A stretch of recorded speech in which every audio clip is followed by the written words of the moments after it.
Banyak orang yang bilang sesuatu yang paling susah adalah memulai. Ibaratnya seorang anak kecil yang belajar berjalan. Nah, prosesnya itu tidaklah mudah.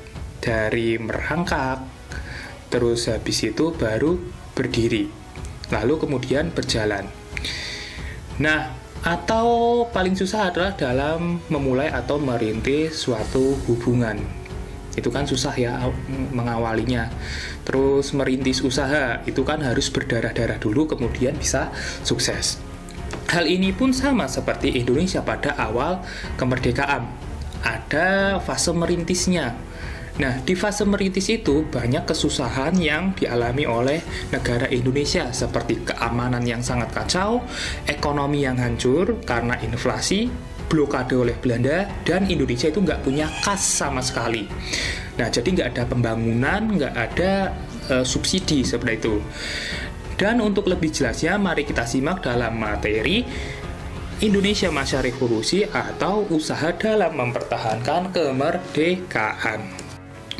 Oke, kita bahas tentang kondisi keamanan terlebih dahulu. Nah, keamanan mulai terusik ketika sekutu datang ke Indonesia. Nah, jadi di Perang Dunia II kan Jepang menyerahkan berbagai wilayahnya itu kepada sekutu. Otomatis sekutu itu kan akhirnya datang ke Indonesia karena Indonesia itu dulunya adalah wilayah Jepang. Nah, tepatnya pada tanggal 29 September 1945. Nah, sekutu datang dengan nama AFNE di bawah pimpinan Sir Philip Triston yang mendarat di Jakarta. Nah, tujuan awalnya adalah untuk melucuti tentara Jepang. Tapi kedatangan mereka itu juga bermaksud untuk membebaskan tawanan Belanda. Dan kedatangan mereka itu juga diboncengi nikah atau warga negara Belanda yang ingin mendirikan pemerintahan sipil di Indonesia. Padahal kan Indonesia sudah merdeka. Tapi kan posisinya Belanda itu kan belum mengakui bahwa Indonesia itu sebagai negara yang merdeka. Dan mereka menganggapnya Indonesia adalah wilayah jajahan Jepang yang sudah dikembalikan kepada sekutu, di mana Belanda itu adalah bagian dari sekutu. Nah, mereka ingin menciptakan pemerintahan Belanda kembali di Indonesia. Nah, dan akhirnya inilah yang menyebabkan sengketa atau perebutan wilayah dan status Indonesia antara Indonesia dan Belanda.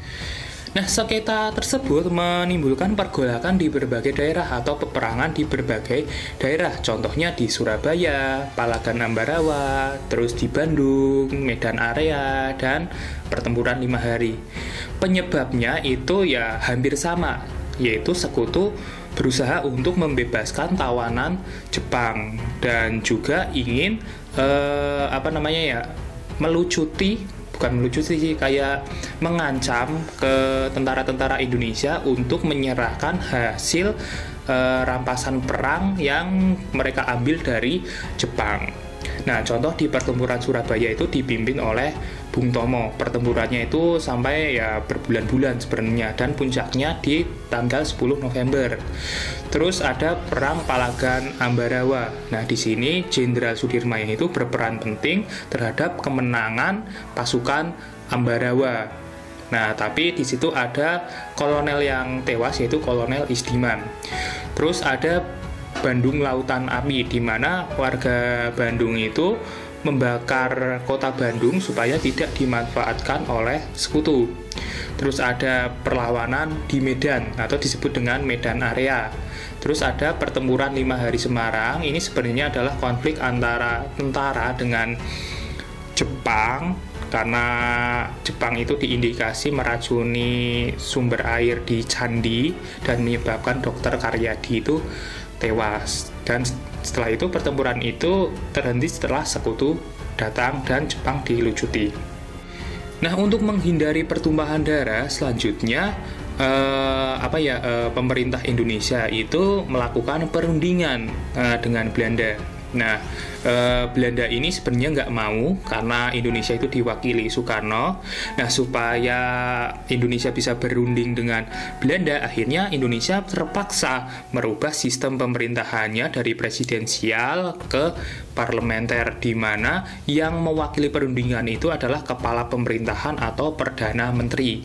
Yang waktu itu perundingan pertama itu dilakukan tanggal 10 November 1946 yang disebut dengan perundingan Linggarjati, dan Indonesia itu diwakili oleh Perdana Menteri Sultan Syahrir.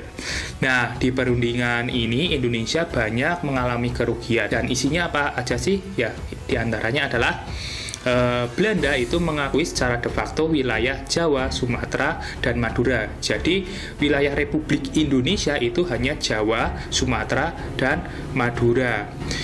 Terus wilayah yang lain itu menjadi Indonesia juga, tapi masuk dalam Republik Indonesia Serikat.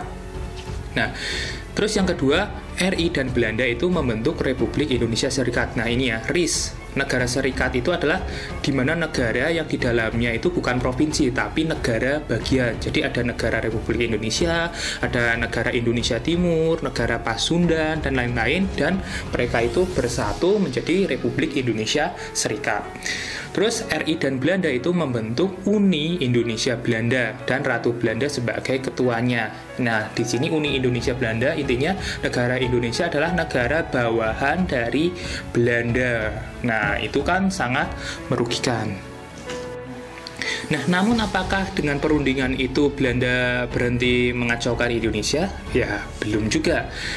Nah, Belanda melakukan pelanggaran dengan cara memasuki wilayah Republik Indonesia. Nah, wilayah Republik Indonesia tadi kan Sumatera, Jawa, dan Madura. Padahal di perjanjiannya kan tidak.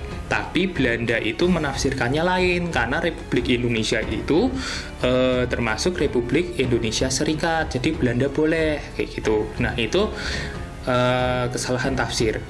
Nah, Belanda memasuki wilayah Indonesia itu bertujuan untuk mengambil alih pabrik dan aset-aset ekonomi di wilayah RI.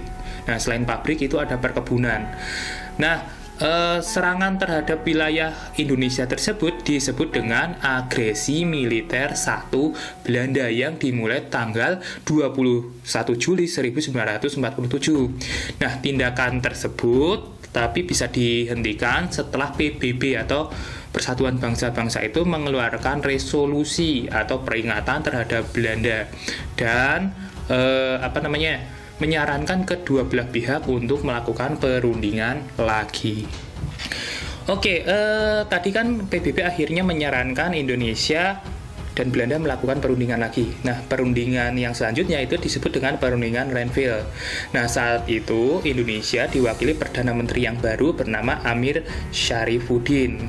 Nah, dengan perundingan itu diawasi oleh KTN, atau Komisi 3 Negara yang mewakili atau membantu kedua belah pihak. Di antaranya ada Australia, Belgia, dan Amerika.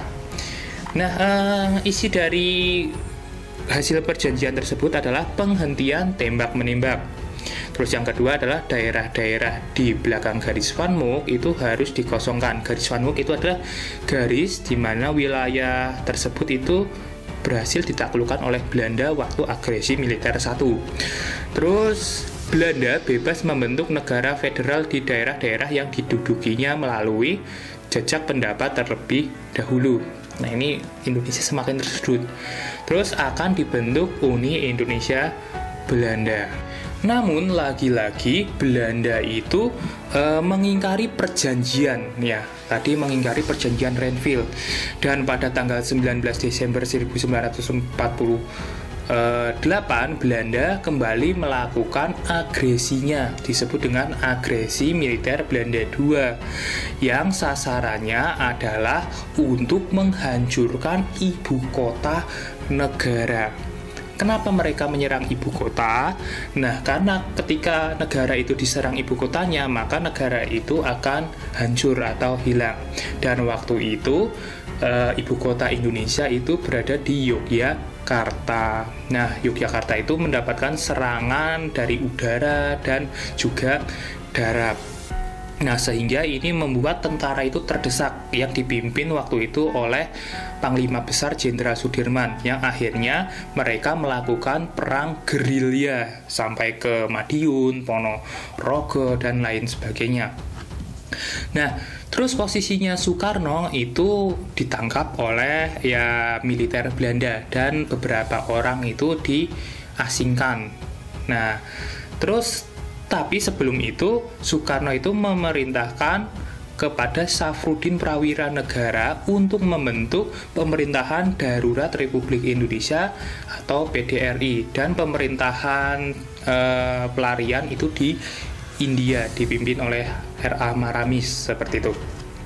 Nah, pemerintahan darurat ini menunjukkan bahwa Indonesia itu masih ada, tidak seperti yang diungkapkan oleh Belanda bahwa Indonesia itu sudah hancur.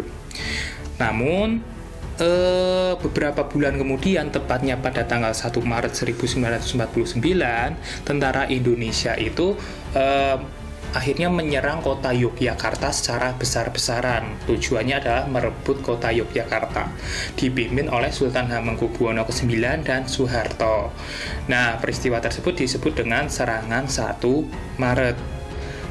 Nah, untuk menyelesaikan masalah tersebut, akhirnya Belanda dan Indonesia kembali berunding. Nah, ini di bawah pengawasan UNCI yang sebelumnya itu bernama KTN. Nah, itu adalah badan dari PBB ya untuk Indonesia dan Belanda. Nah, Indonesia itu diwakili oleh Muhammad Rum dan Belanda diwakili oleh Van Rooyen. Maka dari itu perundingannya itu disebut dengan perundingan Rum-Rooyen. Hasilnya adalah Yogyakarta dikembalikan dan Indonesia dan Belanda itu akan melakukan perundingan kembali untuk menentukan nasib Indonesia, yaitu KMB. Nah, sebelum perundingan KMB dilakukan, itu ada diskusi dari negara-negara di wilayah Indonesia. Nah, Indonesia kan bentuknya Republik Indonesia Serikat. Nah, itu ada Republik Indonesia, terus negara Indonesia Timur, negara Pasundan, mereka melakukan diskusi. Nah, diskusi tersebut disebut dengan Konferensi Inter-Indonesia. Ini membahas kesiapan bagaimana Indonesia itu di perundingan KMB nanti, seperti itu. Dan akhirnya perundingan KMB itu dilakukan di Den Haag, Belanda pada tanggal 23 Agustus sampai 2 November 1949. Nah, Indonesia sendiri diwakili Muhammad Hatta yang waktu itu menjadi Perdana Menteri. Jadi Hatta itu menjadi wakil presiden dan Perdana Menteri menggantikan Amir Syarifuddin yang dinilai gagal. Dan buah perundingan tersebut adalah Belanda akhirnya mengakui kedaulatan Republik Indonesia, walaupun syarat-syaratnya itu sangat berat. Contohnya seperti Indonesia harus menanggung utang dari Belanda, dan Indonesia itu kayak harus berbentuk Republik Indonesia Serikat yang sewaktu-waktu bisa digoyang oleh Belanda. Nah, namun setahun kemudian Republik Indonesia Serikat ini dibubarkan dan Indonesia itu kembali ke negara kesatuan hingga sampai sekarang, yaitu dideklarasikan pada tanggal 17 Agustus 1950. Nah, itulah seluruh materi di semester 2 ini. Jadi hanya 5 video ya. Gampang bukan? Kalau kalian masih kosong, keterlaluan. Pokoknya harus lengkap seperti itu. Karena dalam jangka waktu sampai April nanti kita materinya sudah selesai. Nah, seperti biasa ada pertanyaan untuk kalian. Karena ini final, jadi pertanyaannya itu ya agak sedikit susah ini.